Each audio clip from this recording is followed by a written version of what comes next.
हाथी के दांत वाली कहावत सियासत में आकर झूठी साबित हो सकती है। कभी कभी दिखाने के दांत से खाना होता है और कभी कभी खाने के दांत दिखाने होते हैं। ऐसे में कोई भी फैसला जो लिया गया हो वो जमीन पर वैसा रहा जैसा कहा था ही बताता है कि दांत कौन से वाले हैं। नमस्कार, आप देख रहे हैं पंचतंत्र, आपके साथ मैं हूं स्वप्न। भजनलाल सरकार वन स्टेट वन इलेक्शन को लेकर सीरियस है।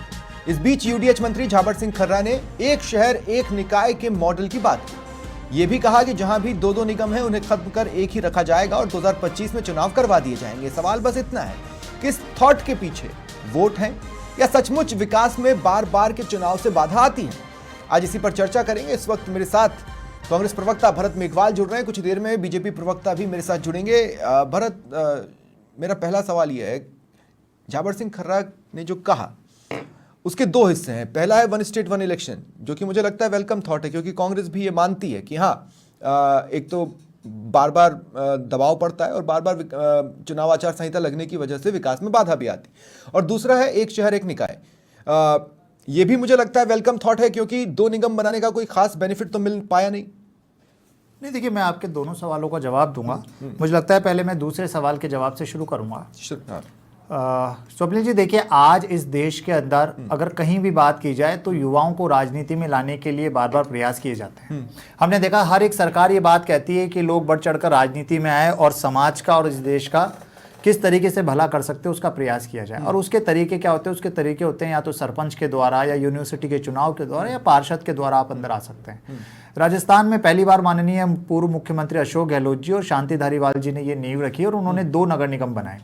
पहला जो मानस था, पहला मानस ये था कि जनता को सुगमता से विकास उपलब्ध हो पाए। और वो कब हो पाएगा? कि जब पहले जो पार्षद बनते थे वो 50,000, 60,000, 70,000 की उनकी जनसंख्या होती थी, उसके ऊपर एक पार्षद होता था। तो हर एक जनता का कोई भी व्यक्ति आसानी से पार्षद को अप्रोच नहीं कर पाता था और हर जगह विकास नहीं हो पाता था। लेकिन आज मिल कहां पाई? भरत, खुद सोच के देखिए भरत भाई कि गति मिल कहां पाई? बिल्कुल गति मिल पाई। निगम आपस के झगड़ों में उलझे रहे। देखिए, ये आपको का विवाद बार बार सामने आया। मैं आपको उदाहरण भी दे दूंगा थोड़ी देर में। हाँ, देखिए, ये इस तरह के अगर आप घटनाक्रम देखेंगे तो ऐसी कोई सरकार नहीं रही है या ऐसा कोई स्थानीय निकाय नहीं रहा है जहां पर इस तरह के घटनाक्रम राजनीति में कभी देखने को नहीं मिलते। लेकिन आपको ये देखना पड़ेगा कि जिस तरीके से 250 लोग, नए लोग जो राजनीति की पृष्ठभूमि में आए, एक प्लेटफॉर्म मिला और उन्होंने अपनी राजनीति की जो नाव थी उसको शुरुआत की, जिसमें उनको प्लेटफॉर्म देने के लिए विकास थोड़ा ना दांव पर नहीं, लगा दिया जाएगा। दूसरी मैं अपनी बात पे आ रहा हूं। उसके बाद मैं आपको बताता हूं। मैं मेरा ही उदाहरण दे देता हूं। आप चाहे मेरे वार्ड में जाके देख लीजिएगा, और ऐसे अनगिनत ऐसे पार्षद हैं जिनके वार्ड में आप जाकर देखिएगा कि उन्होंने अपने वार्ड में विकास शुरू करा। कैसे? क्योंकि जब दायरा छोटा हुआ, कॉलोनीज छोटी हुई, तो वहां पर बजट लगने लगा, उन लोगों के काम त्वरित गति से होने लगे, उन लोगों की समस्याओं का समाधान होने लगा। 40 साल में हमारी कॉलोनी में आज तक रोड नहीं बनी थी, लेकिन जब मैं पार्षद बना, नगर निगम के बजट को लेकर हमने वहां पर काम कराया। आज उस कॉलोनी के अंदर काम करा रहा है। देखिए, अनेक पार्षद आपको मिलेंगे इस तरीके से। आज से पहले कभी काम नहीं हुआ। प्लानिंग को लेकर क्या काम हुआ? प्लानिंग को लेकर तो दोनों ही निगम फेल नजर आते हैं। दोनों ही, बल्कि क्या, कोटा में भी और जोधपुर में भी निगम फेल नजर आते हैं। ये तो रूटीन के काम है जो पार्षद को वैसे भी कराना है ना? नहीं, देखिए, आज छोटे छोटे जो काम होते हैं, जनता को जो इधर से उधर भगना पड़ता था वो दूर हुआ। और राजनीतिक, मैंने आपको कहा 250 लोग नए राजनीति के अंदर आए। इनमें से ना जाने कितने विधायक बनेंगे, कोई एमपी बनेगा, कोई संगठन में कार्य करेगा। लोगों को मौका मिला। जो लोग राजनीति में आना चाहते थे, बड़े जब नगर निगम होते थे, बड़े वार्ड होते थे, तो उनमें आना स्वाभाविक सी बात है, हर किसी के लिए नहीं हो पाता था। पैसे का अभाव होता था, वार्ड का अभाव होता था। तो ये जो दोनों चीज था हुआ, उसका मैक्सिमम बेनिफिट कांग्रेस को मिला। नहीं, सोची समझी रणनीति शायद कांग्रेस। नहीं, मैं बताता हूं कैसे। जयपुर, जोधपुर और कोटा, कुल 6 बोर्ड, जिसमें से 4 कांग्रेस के हैं, 2 भाजपा के हैं। देखिए, जब आप वार्ड के अंदर चुनाव लड़ने जाते हैं तो वार्ड की जनता में कांग्रेस का भी जाता है, बीजेपी का भी जाता है, निर्दलीय भी जाता है, और अन्य कोई पार्टी होती है उसका भी नेता चुनाव लड़ने जाता है। जनता के अंदर आपकी पैठ कैसी है, जनता के अंदर आपने क्या काम किया है, जनता के अंदर आपकी किस तरह की सामाजिक जो काम करते हैं वो कितना है, और जनता आपको किस हिसाब से देखती है, वो देखकर चुनाव लड़े जाते हैं। और पार्षद का जो चुनाव है वो इतना टफ चुनाव होता है। एक एक वोट की कीमत होती है वहां पे। एक एक वोट किस तरीके से, पार्टी को देख के नहीं, वहां व्यक्ति को देखकर देखे जाता है। और कई ऐसे लोग हैं जो निर्दलीय भी जो चुनाव लड़कर आए। ठीक है भरत, मैं काउंटर करता हूं। ठीक है, पॉइंट नंबर 1 तो जो आपने कहा कि भाई पार्षद का चुनाव टफ होता है, नो डाउट टफ होता है। मैं कह रहा हूं कि सड़कें बनवाना और रूटीन के काम करना ये हर पार्षद की जिम्मेदारी है, जो कि पार्षद को वैसे भी करवाना है, भले इलाका बड़ा हो या छोटा हो, उससे कोई अंतर नहीं पड़ता। लेकिन जब बात आती है प्लानिंग की, जो जिसमें निगम को जुटना था, निगम उसमें नहीं जुट पाया। इस बार भी मानसून में आप वाटर क्लॉगिंग देखिए और एक बार फिर सड़कों पे हुए दोबारा गड्ढे देखिए। अब एक बात और सुनिए, आपको याद होगा सौम्या गुर्जर नगर निगम हेरिटेज क्षेत्र में अवैध डेयरी पर कार्रवाई करने पहुंच गई थी, लेकिन जब पहुंची तो पता चला कि सीमांकन का विवाद है। नहीं देखिए, ये बहुत छोटी सी बात नहीं है। आप एक चीज को समझिए, ये छोटी बात नहीं, अवैध डेयरी वहां पर रहे, आप एक चीज को समझिए। इसी का एक दूसरा पहलू मैं आपको बता रहा हूं कि हम बात करते हैं एक नगर निगम की। अभी इस मानसून में हमने, मुझे लगता है पिछले 4-5 साल की सबसे ज्यादा बरसात देखी।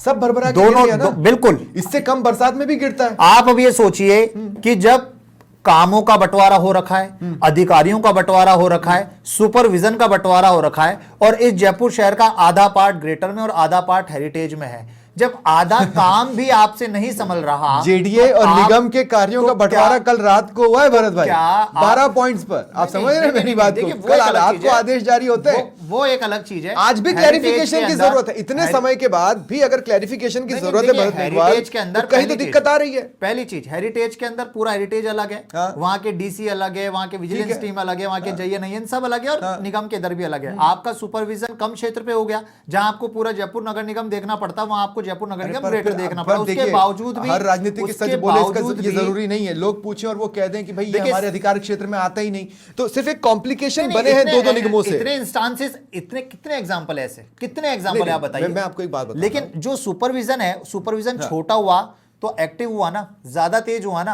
आज वार्ड छोटे हुए, पार्षद ज्यादा हुए, तो पार्षदों का सुपरविजन ज्यादा हुआ, पार्षदों ने काम ज्यादा किया, पार्षदों ने जनता की आवाज ज्यादा हक में उठाई। तो मुझे लगता है कि जब इस देश के अंदर, कोटा में दोनों बोर्ड आपके, इस देश के अंदर कोटा में दोनों बोर्ड आपके, जाम की समस्या जस की तस है, वो प्लानिंग का हिस्सा था। नहीं देखिए, अगर हम सिर्फ इस आधार पर बात की जाए, कह रहा हूं जो आधार आपने दिया था 2 बनाने का, अगर वो जमीन पर नहीं उतरा तो वो आधार गलत है। स्वप्निल जी देखिए, आज फिर हम ये कॉम्प्लिकेशन क्यों बनाए? करोड़ों रुपए लगा के नया संसद भवन, सिर्फ नए लोगों को राजनीतिक करियर देने के लिए सीटें राजनीतिक करियर थाली में परोस कर नहीं दिया जा रहा। राजनीतिक करियर उन सभी लोगों को प्रोवाइड कराया जा रहा है जो जनता के बीच में जाएंगे। उसमें बीजेपी भी जाएगी, उसमें कांग्रेस भी जाएगी। सिर्फ कोई राज्यसभा द्वारा नॉमिनेट व्यक्ति नहीं है जो डायरेक्ट चला जाएगा। अगर बीजेपी वापस एक निकाय कर देगी तो उसे भी तो इस बात का घाटा होगा ना, वो इसे उठाने के लिए तैयार है। नहीं देखिए, बीजेपी अभी सरकार में है और बीजेपी के क्षेत्राधिकार का भी ये मामला है, बीजेपी को जो करना। लेकिन मैं ये पूछना चाहता हूं, करोड़ों रुपए लगाकर अभी संसद भवन बनाया गया, वो क्यों बनाया गया कि जो 550 की आज सिटिंग लिमिट है संसद की, उसको बढ़ाकर 850 के आसपास किया जाएगा।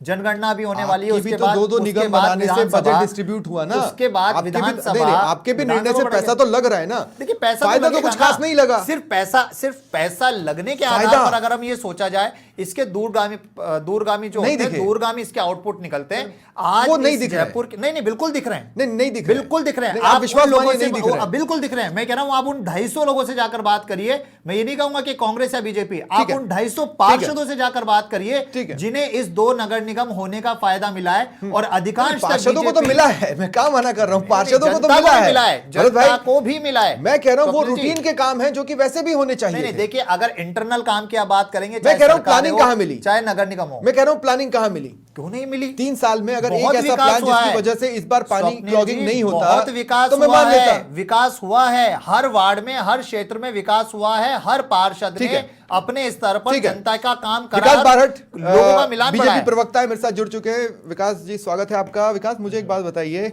एक शहर एक निकाय एक व्यवस्था बनाने की कोशिश हुई। कभी भी जब व्यवस्था परिवर्तन होता है तो एक ऐसा पीरियड आता है, एक ऐसा ब्रीफ पीरियड आता है जब चीजों को रीस्टार्ट मोड पर डालना पड़ता है और उससे भी चीजें लटकती हैं। मैं कह रहा हूं ये रिस्क बीजेपी क्यों लेना चाहती है? देखिए स्वप्निल जी, मैं आपको बताऊं कि पिछली सरकार के अंदर इनको बिल्कुल पता था कि शहर के लोग सामान्यतः मानते हैं कि ज़्यादा शिक्षित होते हैं, और शिक्षित लोगों को पता है कि देश का और हमारे शहर का भला किस दल के साथ जुड़कर किस दल का बोर्ड गठन करने से होगा।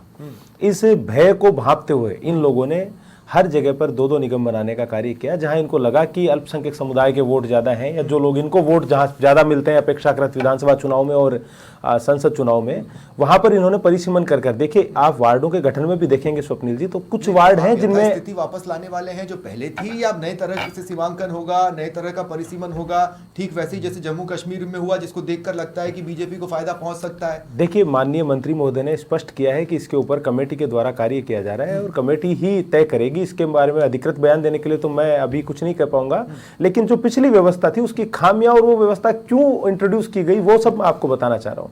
तो इन लोगों ने वार्डों के गठन में भी ये किया कि कुछ वार्ड तो 15-15, 12-12 हजार वोटों के बनाए और कई वार्ड हैं जो 3,000, 3,500, 4,000 वोटों के अंदर ही इन्होंने वार्ड बना दिए। और वो सिर्फ इसलिए क्योंकि ये चाहते थे कि इनके ज्यादा से ज्यादा पार्षद जीते और कम से कम एक एक निगम तो ये अपने दल को जितवा सके और अपनी सरकार में उनके माध्यम से वहां पर राजनीति कर सके। एक बात बताइए विकास जी, एक बात बताइए विकास, मुझे ये समझना है कि मान लीजिए कि कांग्रेस को ये लगता है कि ये पर्टिकुलर पॉकेट या ये पर्टिकुलर सेगमेंट बीजेपी के साथ नहीं जाएगा और उस तरह का परिसीमन कर दिया, तो मैं ये पूछता हूं कि 10 साल सेंटर में मोदी जी के होने के बावजूद, 2018 तक यहाँ बीजेपी की सरकार होने के बावजूद भी क्यों वो धड़ा आपकी तरफ सरक कर नहीं आया? उसने आपको विकास का प्रारूप नहीं माना? ऐसा नहीं है स्वप्निल जी, धड़ा सरक कर नहीं है, ऐसा नहीं है। हमने विधानसभा चुनाव में आप लोगों ने भी उन क्षेत्रों में जाकर महिलाओं को कवर किया, जो ट्रिपल तलाक और इन चीजों से जो है वो काफी खुश थी। तो उज्ज्वला योजना का जिनको इस बात का ध्यान नहीं रखा कि वो बीजेपी के रहे। मैं बता रहा हूँ 6 जगहों में से 4 जगह कांग्रेस के बोर्ड हैं जो इस बात को बताता है। अच्छा, ये जयपुर में तो हो सकता है, जयपुर के दूसरे हिस्से में तो नहीं हुआ, इसका कारण है, में तो बिल्कुल नहीं हुआ। इसका कारण है स्वप्निल जी कि लोकतंत्र एक ऐसी व्यवस्था है जिसके अंदर मैं मानता हूं कि विचारों का विरोध होना स्वाभाविक है और उसके लिए भी कुछ सिद्धांत होने चाहिए, एक स्तर होना चाहिए। लेकिन आप देखिए जैसे ये चुनाव आए, इन लोगों ने वीडियोस डाले कि संविधान बदल देंगे बीजेपी वाले। आप देखिए कि स्वतंत्रता के बाद लगभग 300 वो बयान थे नेताओं के। सर मेरी बात तो सुनिए, है ना, मेरी बात को सुन, मैं आपको बताता हूँ। बयान थे, बयान किसी परिप्रेक्ष्य में होते हैं, उस परिप्रेक्ष्य को चेंज करके आप उसका आप एक बात है, मैं किसी चीज को किसी परिप्रेक्ष्य में कहता हूँ, आप उसको दूसरी परिप्रेक्ष्य में ऐड कर देंगे तो उसका अर्थ बदल जाएगा। पूरा संविधान बदलने के लिए किसी नेता ने नहीं कहा, पर्टिकुलर किसी नियम या किसी कानून को बदलने के लिए कहा होगा। तो मैं मानता हूँ कांग्रेस ने तो खुद ने 300 से ज्यादा बार संविधान को बदला है। इनफैक्ट 42वां संविधान संशोधन तो उसमें तो उन्होंने पूरे संविधान की मूल भावना को ही बदल दिया था। तो मैं आपको वही कर रहा हूँ, ये जो धड़े आप कर रहे हो ना, ये लोग हमारी तरफ क्यों नहीं सरक के आए? ऐसा नहीं है सरक के नहीं आए, लेकिन इनको बार बार सीएए एनआरसी के नाम पे डरा दिया गया कि आप लोगों को देश छोड़ दिया जाएगा, जबकि उनके अंदर कुछ ऐसा ही नहीं। उस समुदाय को इन्होंने एक सोची समझी राजनीति के तहत बड़े लंबे अरसे तक शिक्षा से दूर रखा, विकास से दूर रखा। आम समझ क्या और ये कारण है, आम समझ क्या कहती है कि अगर एक छोटा हिस्सा और कम संख्या के लोग किसी एक पार्षद की जिम्मेदारी होंगे तो उसके लिए विकास करना ज्यादा आसान होगा और ये पारदर्शी इस तरह से हो जाएगा कि उसके काम पर हर कोई नजर रखने में भी आसानी होगी कि उसने पैसों का किया क्या है। तो ये एक फायदा इस चीज का नजर आता है कि नहीं आता है? मैं कह रहा हूं कि जब हम ये डिसीजन ले रहे हैं, आप ये मानकर चलिए अभी तो आप कुछ कर ही नहीं सकते, अभी तो परिसीमन हो ही नहीं सकता क्योंकि लॉक लगा हुआ है, आप भी जानते हैं लगा हुआ है जनगणना की वजह से, ठीक है। अब 2025 में आप चुनावों की बात कर रहे हैं तो जो भी होगा वो आनंद फानन में होगा। अगर आनंद फानन में हो गई तो वो अच्छा रिजल्ट दे ही देगा, इसकी गारंटी कम हो जाती है। नहीं स्वप्निल जी, आपको मैं याद दिला दूं कि नगर निगम के चुनाव जो कि 2020 में हुए थे, उन चुनाव से पहले खुद कांग्रेस सरकार ने 150 वार्ड करके परिसीमन कर दिया था। फिर इनको अचानक लगा कि नहीं इसमें तो हम जीत नहीं पा रहे हैं, तो इन्होंने अचानक 2 निगम का फैसला किया। तो परिसीमन तो इन्होंने खुद के करके तैयार रख रखा हुआ था उसी वक्त। दूसरी बात मैं आपको बताऊं कि आप कह रहे हैं कि पार्षदों के ऊपर पार्षद पैसा, देखिए पैसा मिलने का निगम की जो प्रक्रिया है वो अपने आप में इतनी ट्रांसपेरेंट है कि उसमें आप जानते हैं ऑनलाइन टेंडर निकलते हैं और उनके ऊपर कई प्रकार के बीच बीच में एजेंसी जो है उनको चेक करने के बाद ठेकेदार को पैसे का भुगतान होता है। तो पार्षद से नहीं, इसमें तो हर कॉलोनी और हर व्यक्ति को जागरूक होना आवश्यक है। मैं मानता हूं कि ये कदम आप लोग जो कदम उठाना चाहते हैं कि वो ये आप इसलिए तो नहीं उठा रहे हैं कि एक शहर में एक ही बॉस रहेगा।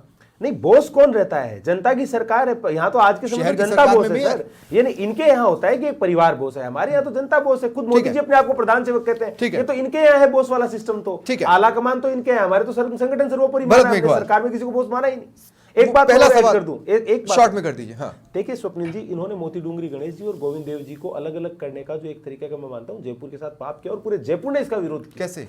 दो निगम बांट दिए, जबकि जयपुर जो है, जयपुर की स्थिति पूर्णतया पिछले निगम में जब वार्ड निगम बांटने से भगवान कैसे बढ़ गए? नहीं, इन्होंने सीमाएं बांटी ना सर, तो भगवान बांटने की बात नहीं कर रहा, सीमाएं बांटी। दूसरा आप देखिए कि ग्रेटर नगर निगम का क्षेत्र इतना बड़ा होने के बावजूद सफाई कर्मचारी 2800 दिए गए। हेरिटेज नगर निगम का क्षेत्र जो है वो ग्रेटर से आधे से भी कम, मानो आप फिर भी वहां पर 4200 कर्मचारी दिए गए। इस विकास प्रकार भाई, की विकास भाई, आपने इस हाल ही में सरकार कदम ने उठाया, इनकी आपने हाल ही में सरकार ने कदम उठाया, एनकेप विकास के भाई। अलावा मैं आऊंगा भरत, एक छोटा सा पॉइंट मैं यहाँ पर रख पैसा आता था वो दूं, मैं अलग छोटा सा पॉइंट यहाँ पर रख एनकेप के अलावा दूं। इनकी सरकार ने कुछ नहीं दिया। विकास भाई, मेरी बात सुनिए, मेरी बात सुनिए। पक्षपातपूर्ण रवैया हाल इनकी ही में सरकार में रहा। हाल ही में आपने नगर पालिका और नगर निगम को लेकर एक निर्णय लिया है जिसकी तारीफें हो रही हैं। कुछ क्षेत्रों में दिया गया है ये तोहफा और आप ही ने दिया है, उनके लिए भी अलग से बजट लगना ही लगना है। तो मेरा ये कहना है कि जब दो घट के एक होंगे तो यहाँ पर बजट मिल जाएगा। 19 जिले बना दिए इन्होंने तो, जिनका कोई आधार ही नहीं रखा है, जिनको आप हटा भी नहीं पाएंगे, वो तो आपके गले की फांस बन चुके हैं। ये भी है, फैक्ट ही है। लेकिन हाँ ठीक है भरत, ये गलत राजनीति ठीक है भरत, लेकिन जिस प्रकार की राजनीति इन्होंने की है ये गलत है। इनको बनाने थे तो शुरुआत में बनाते अपनी सरकार के 5 साल में खड़ा करते। सेकंड पोर्शन पे आते हैं, वन स्टेट वन इलेक्शन।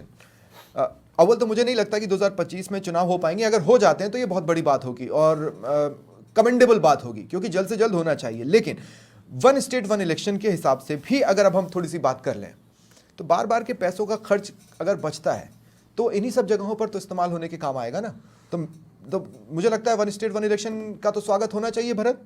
नहीं देखिए, पहले तो मैं स्वप्निल जी इनकी विकास जी की एक बात का खंडन करना चाहूँगा। इन्होंने अभी एक झूठ कहा कि परिसीमन करने के लिए 3000 4000 जनसंख्या के ऊपर भी वार्ड बना दिए। वह जनसंख्या नहीं, वोट बोला मैंने। वोट के ऊपर तो जनसंख्या वोट ही तो देगी ना। वोटों की गणित में आपको ये पर वो टोटल वोट नहीं होगा ना। वोटों की बता देता हूँ, पर वो 10,000 total vote से नहीं होगा कम, भरत। 8,000 8,500 से कम में एक भी नहीं है। और मैं उसका आपको चलिए रेखा कुलवाल जी के वार्ड में कितने वोट है बता दीजिए सर। आप खंडन कर रहे हैं ना, आप आप बता दीजिए। मैं बाई नेम पार्षद के नाम से आपको वार्ड नंबर बिल्कुल मैं वार्ड नंबर आपको बता देता हूँ ना। आप वार्ड नंबर आप वार्ड नंबर बता दीजिएगा मुझे, बता देता हूँ। आप वार्ड नंबर बता दीजिएगा और मैं अभी आपको बता देता हूँ कितना है। वार्ड नंबर बता देता हूँ आपको। विद्याधर नगर 10,632, ये वोटर्स हैं। कालवाड़ रोड पर स्थित मेडिकल सेंटर तिराहे से दक्षिण की ओर चलते हुए पूर्व हिस्से को शामिल 33 करके नंबर वार्ड है। 33 नंबर में 10,285। क्या बात करते हैं श्रीमान, बोरिंग रोड पर स्थित एआरडी बैटरी सैनिटरी से दक्षिण की ओर चलते हुए पूरा परिसीमन का आंकड़ा है। लेकिन बात मैं फिर डिरेल नहीं करूंगा। नहीं, लेकिन मैं एक बात कह रहा हूँ,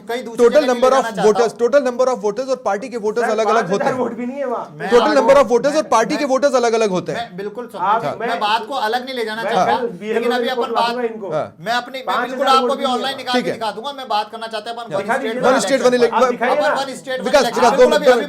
विकास 2 सेकंड बात को भी डिरेल 2 सेकंड। हाँ, वन स्टेट वन इलेक्शन की बात कर रहे हैं। आपने घोषणा तो कर दी, लेकिन घोषणा आपने बिना सोचे समझे कर दी। अब घोषणा करने के बाद क्या होता है, जावर सिंह खर्रा जी मंत्री जी कल कहते हैं कि साहब हम 25 में करा देंगे। अभी तो इन्होंने जो कैबिनेट सब कमेटी है उसको सीएमओ भेजा हुआ है प्रस्ताव के लिए, वो अभी तक पास नहीं हुई है, पहली चीज। दूसरी चीज, पंचायती राज अधिनियम और नगर पालिका अधिनियम, इन अधिनियमों में 5 साल का कार्यकाल दे रखा है। और 73वें और 74वें संशोधन जो संविधान का संशोधन है उनमें ये साफ कह दिया है कि 5 साल का इनका कार्यकाल होगा और उससे पहले चुनाव कराना अनिवार्य होगा। अभी आपने पूर्व में एक बात भी नहीं, पर एक्सट्रीम कंडीशंस में एक्सटेंशन का प्रावधान भी मिलता है। एक्सटेंशन का प्रावधान मिलता है जिसका इस्तेमाल हो सकता है। मैं वो भी बता रहा हूं, आप भी जानते हैं। आप सिर्फ प्रशासक लगा सकते हैं। हाँ, लगा सकते हैं। प्रशासक कब लगा सकते हैं आप, जब आप वार्डों का परिसीमन करेंगे। वार्डों के परिसीमन अभी तो के लिए होना नहीं रोक है। लगा दी। हाँ। जनगणना की वजह से रोक लगा दी। नहीं, उसके लिए जनगणना की वजह से रोक नहीं लगी, वो तो ऑटोमेटिक रोक है। नहीं, इसीलिए माननीय मुख्यमंत्री जी ने जनगणना जो जर्नल है उसकी रोक हटाने के लिए अमित शाह जी को पत्र लिखा है, ये आप भी जानते हैं। तो जब ये सब चीजें हैं तो आप ये बताइए। लेकिन संकेत तो मिल रहे हैं ना भरत, के प्रशासक लगाए जाने हैं, इस बात के संकेत तो मिल रहे हैं। लग सकते हैं जब आप परिसीमन करेंगे। और तैयारी के तो संकेत है ना। देखिए तैयारी के तो मैं कह देता हूं मुझे आईएएस बनना है। हाँ। लेकिन आईएएस बनने के उस नींव पर पहुंच गया क्या मैं? बोलना आसान है। 2025 में किस तरीके से चुनाव करा पाएंगे आप? 2026 में जिनके चुनाव नहीं, लेकिन एक तर्क है जिसको कोई नहीं डाल सकता। परिसीमन का तर्क देकर चुनाव टाले जा सकते हैं, ये आप भी जानते हैं, मैं भी जानता हूं। लेकिन परिसीमन का तर्क तो ये तर्क देकर चुनाव एक्सटेंड तो किया जा सकता है। जब जनगणना के लिए आपको रोक दिया ना, आपको पहले ही रोक दिया जनगणना के लिए कि जनगणना होनी है, इसलिए जो सीमांकन है तो रोक हटे बिना तो ये पॉसिबल नहीं है। लेकिन रोक लगे ना आपकी सब कमेटी बनी है, ना आप अभी संविधान में संशोधन कर सकते हैं, ठीक है, ना आपने लीगल राय ली है, उसके बिना ही आप हवा में तीर चला रहे हैं कि हम ये कर देंगे, हम वो कर देंगे। अरे मैं सिर्फ एक पॉइंट पर कंफ्यूज हूं, मैं एक पॉइंट पर कंफ्यूज हूं। मैं एक 2 मिनट भरत में रोक रहा हूं, मैं रोक रहा हूं भरत 2 मिनट। विकास में एक पॉइंट पर बहुत कंफ्यूज हूं और मैं चाहता हूं आप मेरा ये कंफ्यूजन दूर करें। हम 2 बातें कर रहे हैं, एक शहर और एक निकाय, और साथ ही one state one election. One state one election का मीनिंग जहां तक मैं ये समझ रहा था, वो ये समझ रहा था कि सिर्फ शहरी निकायों के चुनाव नहीं बल्कि गांव के चुनाव भी उसके साथ होंगे। ठीक है, 2025 में हम शहरी निकाय की बात कर रहे हैं, इसका मतलब है कि गांव का अलग होगा और वो भी विधानसभा के आसपास नहीं होगा। तो बेसिकली उस एक कदम से हम वन स्टेट वन इलेक्शन की तरफ तो जा ही नहीं रहे। ऐसा मुझे लगता है। इस कंफ्यूजन को आप दूर करें। ये वन स्टेट वन इलेक्शन कैसे होगा अगर हम शहर की सरकार अलग से करवा ले जाएं? नहीं, मैं आपकी बात को समझ गया। गांव के चुनाव क्यों नहीं हो सकते? उसी के साथ होंगे। नहीं, आप क्या कहना चाह रहे थे? विधानसभा, मैं ये कह रहा नगर हूं, निगम और पंचायतों के चुनाव एक साथ वन स्टेट वन इलेक्शन का मतलब तो यही होगा ना कि विधानसभा, शहर की सरकार और गांव की सरकार एक साथ चुनी जाए। देखिए स्वप्निल जी, किसी भी मंजिल को प्राप्त करने के लिए छोटे छोटे कदम अपने को बढ़ाने पड़ते हैं। विधानसभा चुनाव के साथ तो चुनाव कराने का मतलब है कि 4 साल तक जो है वो जो शहरों की और गांवों की जो छोटी सरकार होती है उससे उनको वंचित कर देना।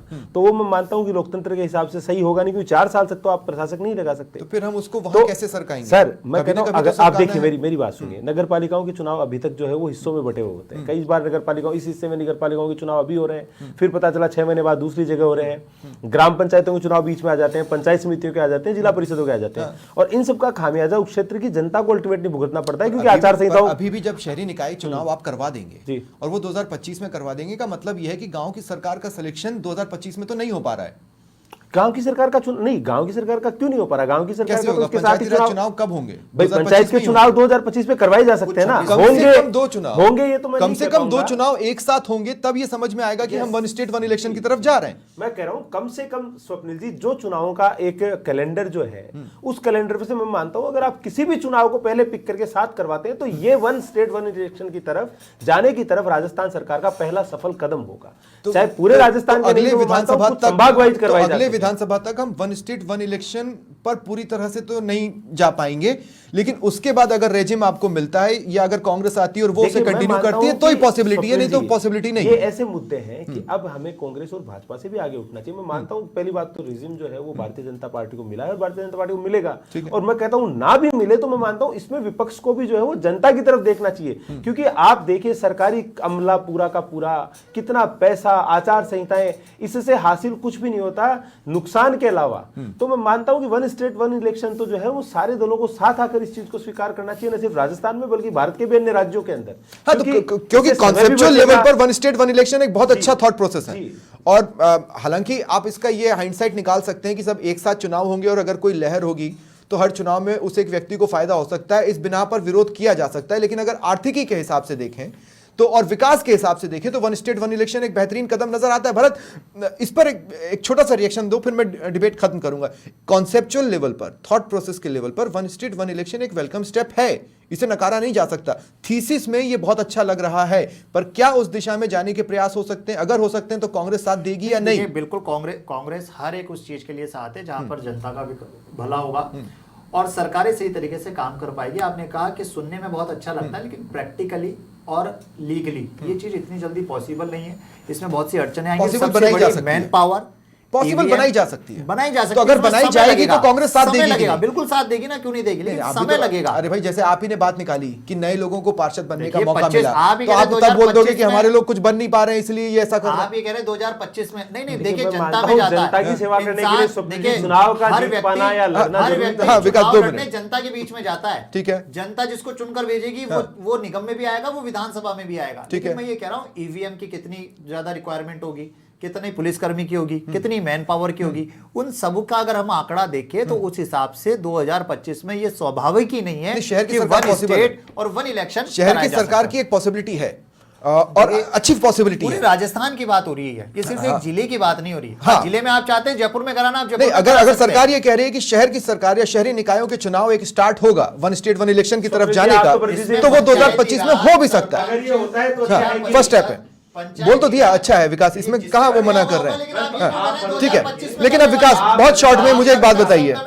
नहीं, हाँ ठीक है, ठीक है, मैं एक बात बोल रहा हूँ, ठीक है, ठीक है विकास बारहट, मेरा अंतिम सवाल है और मेरा सवाल यह है कि हर चीज के संकेत मिल रहे हैं, उसके होते दिखने का आभास नहीं हो रहा है। जैसे प्रस्तावकों को बनाने की तैयारी हो रही है जो अभी बन नहीं सकते, संकेत मिल रहे हैं कि साहब तैयारी है, लेकिन आभास नहीं हो रहा।